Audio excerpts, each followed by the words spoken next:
কাকে কবর দেবো, কার দাড়ি ছিঁড়ে নেবো, এর কি কথা? আজকে প্রেস কনফারেন্স মূলত এই এক সপ্তাহ আগে আমি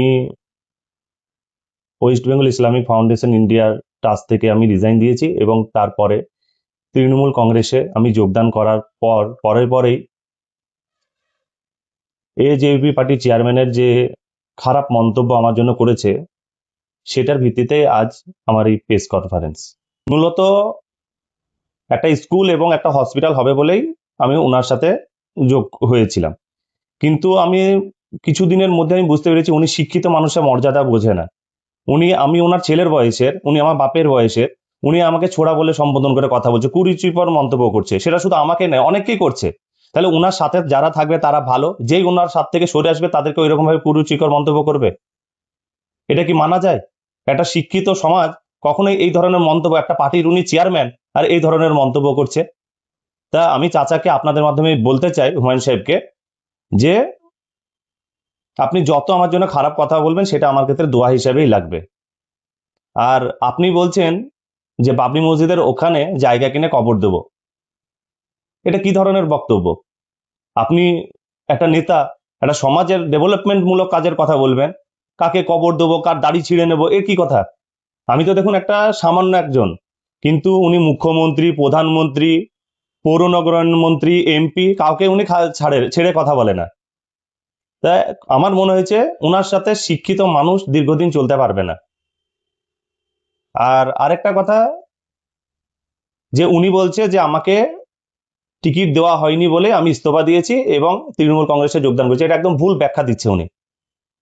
কারণ উনি পার্টির চেয়ারম্যান এজেপি পার্টির, আর আমি ছিলাম West Bengal Islamic foundation of India ট্রাস্টের কোষাধ্যক্ষ। তো উনি নিজেই 22 তারিখ, যেদিন 22শে ডিসেম্বর পার্টির ভিত্তি স্থাপন করে, সেদিন উনি নিজেই ঘোষণা করেছিল বেলডাঙ্গা এবং রেজিনগর থেকে ক্যান্ডিডেট হবে। উনি কোথাও, যদি উনি নিজেই চেয়ারম্যান আর উনি নিজেই ঘোষণা করে, তাহলে আমি সেখানে কি করে বলতে পারি যে আমি এইখানে ক্যান্ডিডেট হব?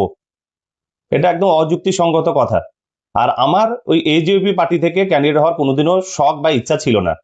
হ্যাঁ, ওনাকে পছন্দ, ওনার যেহেতু ট্রাস্টের আমি একজন সক্রিয় মেম্বার ছিলাম, সেই কারণে ওনার মতামতে হয়তো প্রাধান্য দিতাম বা ওনার পাশে থাকতাম। তা বলে এই নয় যে উনি ভুলভাল ডিসিশন নেবে সেগুলোই আমাদেরকে মাথা পেতে মেনে নিতে হবে।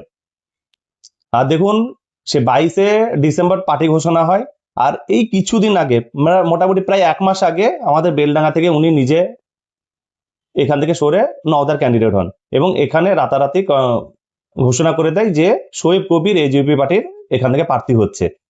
তো 1 মাস আগে উনি ঘোষণা করার পর আমি এতদিন পর কেন ইস্তফা দেব, সেটাও তো ভাবা দরকার।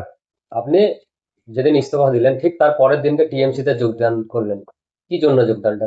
দেখুন, যোগদানটা একটা হচ্ছে, প্রত্যেক মানুষের একটা ব্যক্তিগত স্বাধীনতা আছে, সে কে কোন দল করবে, কি খাবে, কি পড়বে। উনি তো কখনো করেছে কংগ্রেস, কখনো করেছে তৃণমূল, কখনো করেছে বিজেপি, আবার করেছে তৃণমূল, আবার নিজের দল গঠন করছে।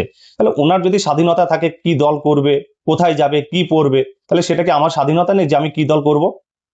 আর আগামী দিন যেভাবে সাম্প্রদায়িক একটা বাতাবরণ তৈরি হচ্ছে, সেই সাম্প্রদায়িক শক্তিকে রোখার একমাত্রই রাস্তা হচ্ছে, সেটা হচ্ছে তৃণমূল গভর্নমেন্ট। এবং উনি চাইছে যে এই ভাগাভাগি করে দেবে মুসলিম ভোটটাকে, এই ভাগাভাগি করে বিজেপিকে সেই সুযোগটা যাতে না করে দেয়, সেই কারণেই আমার এই তৃণমূলে যোগদান করা। সুমিত রায় যে ফোন করেছে বলছেন, এটা নিয়ে কি বলবেন? না, এগুলো অবাস্তব কথা।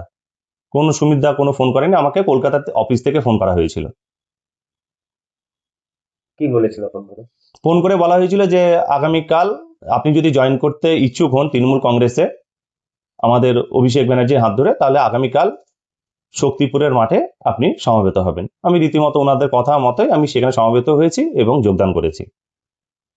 কিছু বলেছেন অভিষেক ব্যানার্জি? না, উনি বলেছে যে আমি ওনার কাছে একটাই চেয়েছি যে আপনি আমার মাথার উপর সবসময় আশীর্বাদ করবেন, আপনি আমার পাশে থাকবেন।